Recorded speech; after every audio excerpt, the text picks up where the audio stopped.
కాకినాడ జిల్లా పిఠాపురం రూరల్ గత కొన్ని రోజుల క్రితం మల్లాం గ్రామంలో అగ్రవర్ణాల వ్యక్తులు దళితులను సంఘ బహిష్కరణ చేయడానికి ఖండిస్తూ దళిత హక్కుల పోరాట సమితి రాష్ట్ర అధ్యక్షులు జేవి ప్రభాకర్ గురువారం ఉదయం మల్లాం గ్రామంలో పర్యటించే షార్ట్ సర్క్యూట్ ప్రమాదంలో మృతి చెందిన పల్లపు సురేష్ బాబు కుటుంబాన్ని పరామర్శించి సురేష్ చిత్రపటానికి పూలమాల వేసి నివాళులర్పించారు.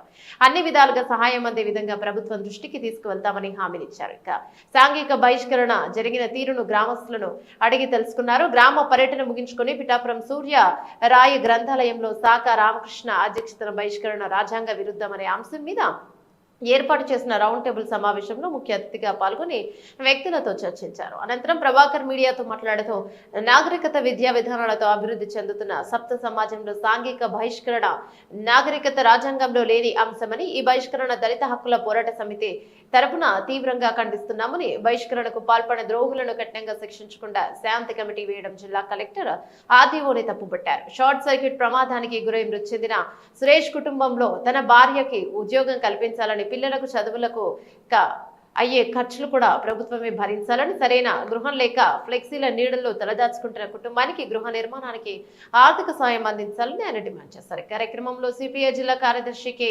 బోడకొండ విశాఖ, జిల్లా సమితి అధ్యక్షులు టైగర్ ఎస్ రాజు, కార్యదర్శి రాంబాబు, లిబరేషన్ పార్టీ రాష్ట్ర కార్యవర్గ సభ్యులు గుడుగు సత్యనారాయణ, 16వ వార్డు కౌన్సిలర్ పెద్దపాటి రాజేష్ కుమార్, ఆంధ్ర మాల మహానాడు జిల్లా నాయకులు కండవల్లి సుబ్బారావు, ఆర్టీఐ నాయకులు బల్ల సురేష్, దడాల చిట్టిబాబు తదితరులు పాల్గొన్నారు.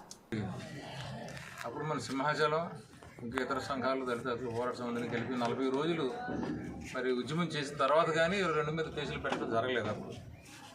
ఇప్పుడు మళ్ళీ ఏదో అడిగారు కాబట్టి, మనిషి చనిపోయాడు కాబట్టి ఏదో ఇవ్వాలని చెప్పేసి కాంపన్సేషన్ అటువంటి మాత్రం నా గ్రామ బహిష్కరణ చేయడం అనేది అది రాజ్యాంగమైన విరుద్ధమైనటువంటి చర్య. అది ఇంకా ఈ గ్రామస్తులు ఆ కేసులు ఉన్నా సరే అది గ్రహించకపోవడం అనేది చాలా దురదృష్టకరమైన సంగతిగా మేము భావిస్తున్నాము.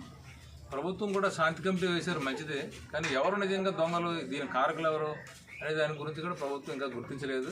ఆ ఊరు వెళ్ళకండి, ఆ విషయాలు ఏమి మాట్లాడకండి, ఏమి చెప్పకండి అని చెప్తున్నారు. కానీ శాంతి కమిటీ నాయకులు కూడా చెప్పాలి కదా, అది ఎవరు తప్పులు చేశారో వాళ్ళు తప్పనిసరిగా శిక్షించాలని వాళ్ళ పిల్లలు చదువు బాధ్యత పూర్తిగా ప్రభుత్వం వహించాలని చెప్పేసి మేము ప్రభుత్వాన్ని, జిల్లా కలెక్టర్ని, కాకినాడ జిల్లా కలెక్టర్ని మేము కోరుతాం. తప్పనిసరిగా పిల్లలు చదువు బాధ్యత వాళ్ళే తీసుకోవాలి. అలాగే వాళ్ళ భార్యకి ఉపాధి కల్పించేటటువంటి ఏదో రకమైనటువంటి ఉద్యోగం, టెంపరీయో కాంట్రాక్టో అవుట్సోర్సింగ్ ఏదో ఒక రకమైనటువంటి ఉపాధి కల్పించేటువంటి బాధ్యత కూడా మరి ప్రభుత్వమే తీసుకోవాలని చెప్పేసి మేము ప్రభుత్వాన్ని కోరుతా ఉన్నాం. ఆ ఇల్లు కూడా డబ్బులు శాంక్షన్ చేసి ఎలాగోలాగా ఇల్లు పూర్తి చేసి వాళ్ళ నివాసయోగ్యమైనటువంటి ఇల్లుగా దాన్ని తయారు చేయాలని మేము కోరుతా ఉన్నాం. ముఖ్యంగా చట్టవిరుద్ధమైనది ఇంకా సాంఘిక బహిష్కరణ అనేది ఈ ఊరిలో కేసులు ఉండి కూడా చేస్తున్నారంటే కూడా చాలా దురదృష్టకరం. అహంకారమైనటువంటి వ్యక్తులు ఎవరైతే ఉన్నారో వాళ్ళు తప్పనిసరిగా చట్టపరంగా శిక్షించాలని చెప్పేసి దళిత హక్కుల పోరాట సమితి మేము డిమాండ్ చేస్తాం. దళిత హక్కుల పోరాట సమితి ఆధ్వర్యంలో మల్లంలో జరిగిన బహిష్కరణ మీద రాష్ట్ర నాయకులు జేవి ప్రభాకర్ రావు గారు కుటుంబాన్ని, గ్రామాన్ని సందర్శించడం జరిగింది.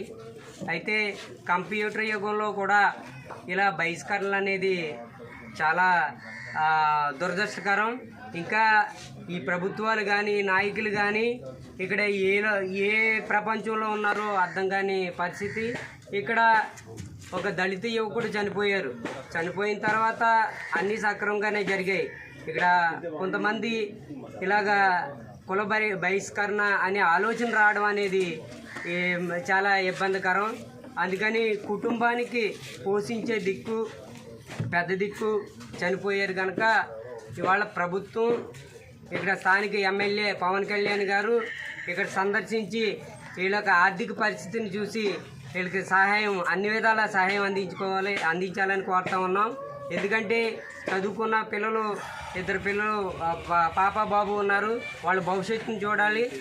భార్యకు కూడా ఒక ఉద్యోగం కల్పించాలని దళిత హక్కుల పోరాట సమితి తరఫున డిమాండ్ చేస్తూ ఉన్నాం. ఇల్లు చూసుకుంటే ఇవాళ బరకాల్లో నివాసం ఏర్పాటు చేస్తూ ఉన్నారు. రేపు వర్షం వచ్చినా, వరద వచ్చినా కూడా అక్కడ నివాసం ఉండలేని పరిస్థితి. కాబట్టి ఇవన్నీ స్థానిక ఎమ్మెల్యే గారు ఇక్కడ పర్యటించి వీళ్ళ పరిస్థితిని చూసి అన్ని విధాలా ఆదుకోవాలని ఇక్కడ గ్రామ పర్యటన సందర్భంగా తెలియజేస్తా ఉన్నాం.